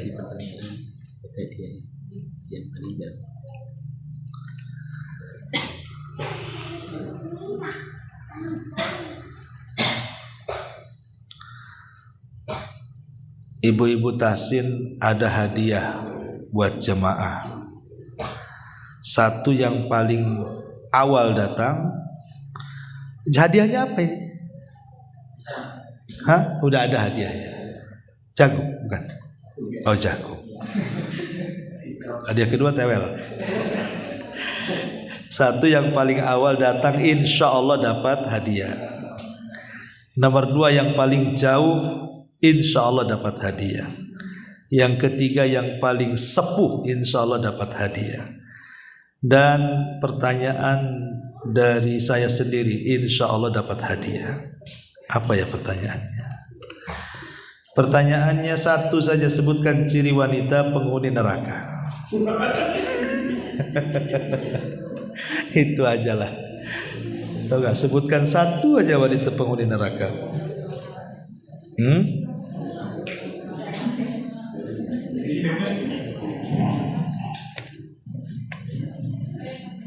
Coba. Iya, Bu. Ahsanti mumtazah, Masya Allah. Insya Allah dapat jagung, Bu. Dapat jagung kan? Iya, katanya dapat jagung. Alhamdulillah, 1 karung kan? Iya, 1 karung. Wallahu a'lam, Bu. Ini saja yang bisa sampaikan. Mudah-mudahan ada manfaatnya.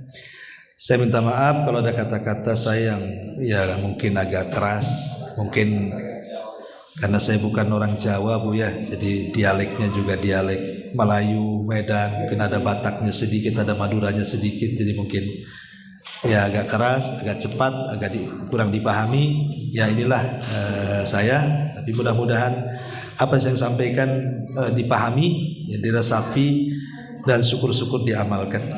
Subhanallah bihamdika, asyhadu an la ilaha illa anta astaghfiruka wa atubu ilaik. Allahu ta'ala alam. Assalamualaikum warahmatullahi wabarakatuh.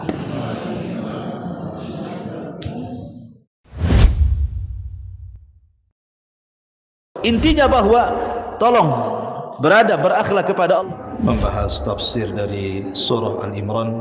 Lahirlah Imam Muslim, Abi Dawud, Tirmidzi, Ibnu Hibban. Jadi ketika Yunus alaihi salatu wassalam terkena undian itu,